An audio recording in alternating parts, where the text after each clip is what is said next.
questions or to follow on to what the answers are to what Charlie needs. Okay.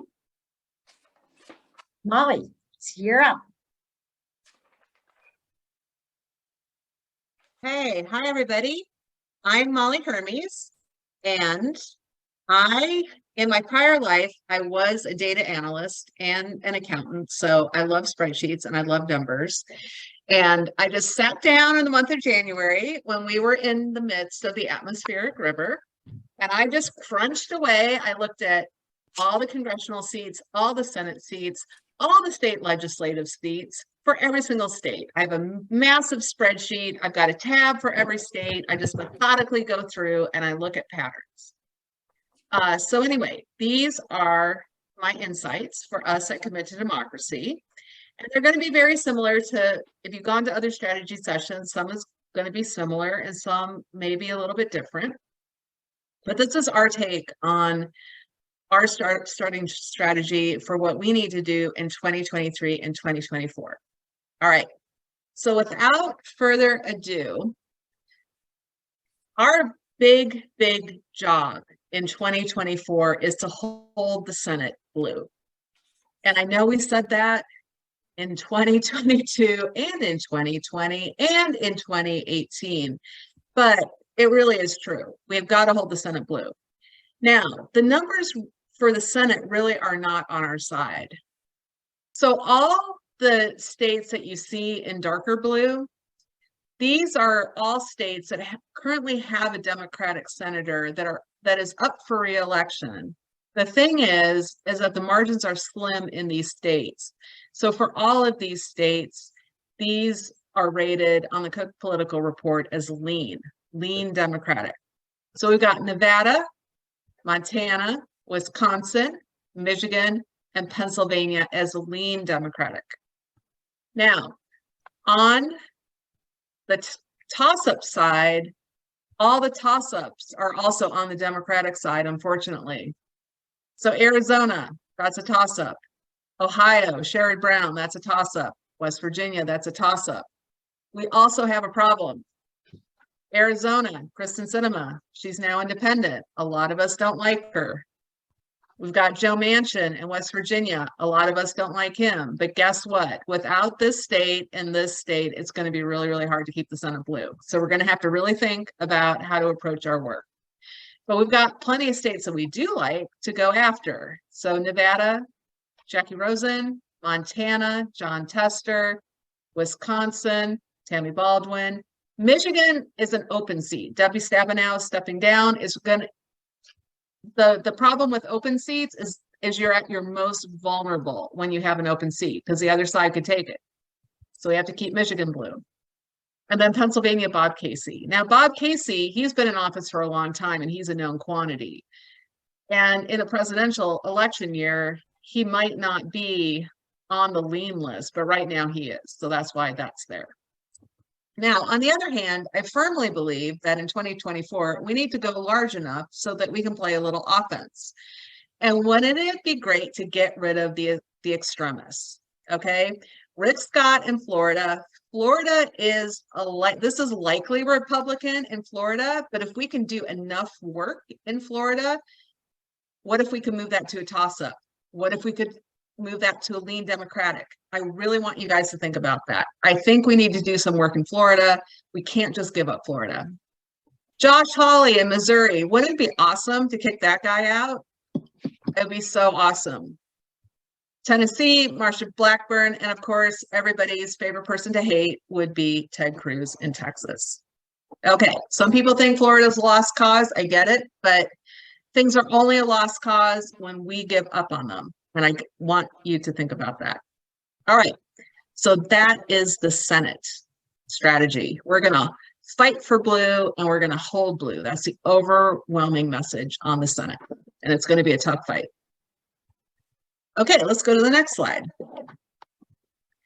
Okay, let's talk about the House, though, because the House, now, when I looked at all the numbers here, they were incredible, okay, by how close these seats actually were. And I'm going to do a little deep dive based on these tiers, tier 1, tier 2, tier 3, and tier 4.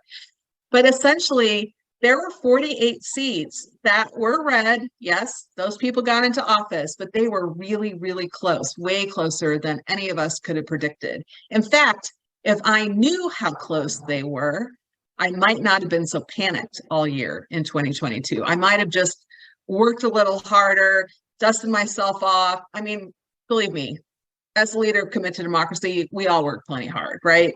But I'm saying I don't think I would have been so panicked. And I think many of us who thought this was a lost cause, they might have joined up.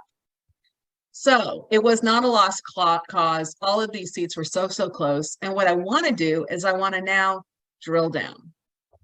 Let's go to the next slide.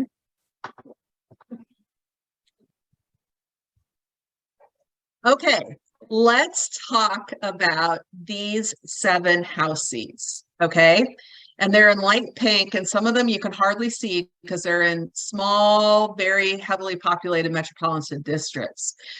We lost all these 7 seats by a combined 15,000 total votes. 15,000 total votes.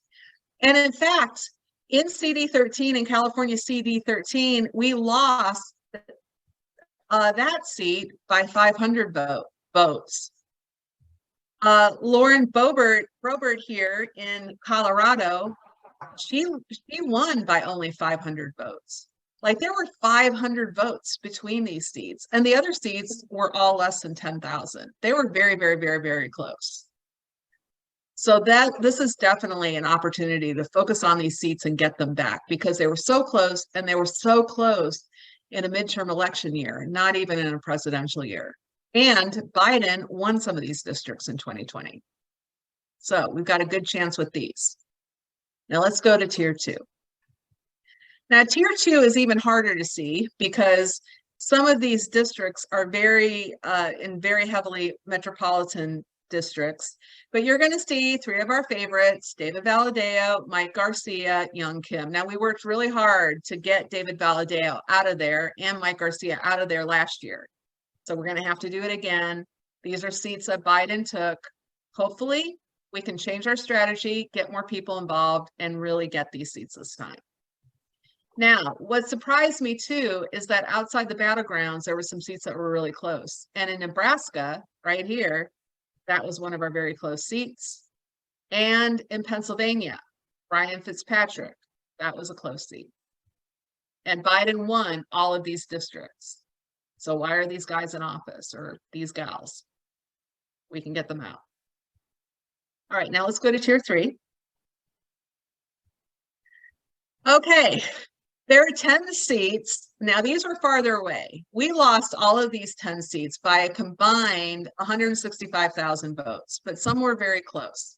So Arizona, this big red rural district, this was very close. And we have a seat in Oregon we could go after. And we have a whole bunch in New York. These New York seats were really very close. We have Texas, this flipped to a Republican. I think we can get that back. It's right down there in the south of Texas. And then Virginia, Elaine Luria lost that seat, but I think we could get it back. These seats are very purple flippy seats. And we have a Florida. So again, I don't think Florida is a lost cause. So let's, okay, so now let's go to our next slide. Okay, and then finally, we've got a handful of seats in these bright red splotches. These are seats that really surprised us with closer than expected races. And I see that Maggie's joined us on the call, and I don't think she would have told us that Kermit Jones surprised us, but I think for a lot of people in California, Kermit Jones came very close. And that was a surprise, and he's in this big red splotch here in California. But then Ryan Zinke, in Montana, that Republican, he only won by 3,000 votes. That's a very small margin. And then there's a bunch of seats in this Midwest, this Wisconsin, this Iowa, this Minnesota area, these big red splotches right here. These are close races. So what informed our strategy here was, I think Michael Moore is really right, which is why we asked you guys to listen to Blue Dots in a Red Sea. These are way closer than we expected. A lot of these seats are nested in districts that we're going to be fighting for the Senate anyway, that we need to hold blue. Yes, just a moment. Let me see where that noise is coming from. Is it me? There we go. I don't know. I don't know who that was, but could have been me. Sorry. Sorry. It's okay. No, that's okay. So anyway, the reason why I highlight these is because some of these seats were really, really close and they were all within shouting distance, and they're all in areas that have flipped back and forth in the last 4 or 5 years. So what we really need to do is we really need to get hubs. We need to get hubs in these areas and start building and making inroads. Maybe you know people that live in these areas. Maybe you live in these areas. Maybe you would love to have a hub in your area. That's where Michael Moore's blue dots and a red seat come in handy. Okay, let's go on to our next slide. Okay, so why did we lose House seats? A lot of it was, some of it was lack of enthusiasm for the candidate. Like, I really don't know why Christy Smith lost, but she's lost a couple times now, so I don't think she's the right candidate for that district to beat Mike Garcia. Redistricting played a part, especially in California, where candidates like Katie Porter had to introduce themselves to half their district that didn't know them. Low voter turnout, or voter turnout in many of these areas could have been higher. And I also think uneven resources. So for instance, I don't think there were enough resources put into blue states like California and New York, and we saw the results of that. And then also misinformation. I mean, everybody predicted this big red wave, except for Simon Rosenberg and except for Michael Moore. And we didn't have that red wave. But again, it affected me as the co-leader of Commit to Democracy in a profound way. You know, I just felt like all year we were swimming against the tide. And if I knew that we had a huge chance to retain it, it would have been, I don't know, it would have just been a lift throughout the year. And I think more people would have been engaged. So anyway, that's my take on why we lost the House seats. So let's go to the next slide. Okay, last year, we gave everybody a clean and easy slide. This is where we're going to start, okay? We're not going to focus on all those 48 House seats or even all of the holding blue Senate seats. We are going to focus on these states first: California, Nevada, Arizona, Colorado, Ohio, Pennsylvania, Wisconsin, and New York.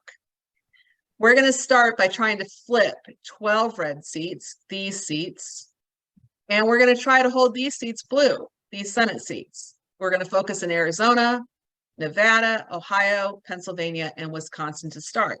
Now, if we can do what Michael Moore suggests, which is grow 3 to 4 times larger, get hubs in all of those red areas that certainly have blue dots, if we really scale up into 2024, imagine what we can do. Let's go to the next slide. We could shoot for the moon. I know this is overwhelming. I still didn't put 48 House seats on here. I'm just talking 22. But really, let's think about going big. And can we go for it all? And let's do it, as Linda would say, in CTD style. And just broaden our community and just have the best year ever and have a lot of fun doing it. I think that's our style.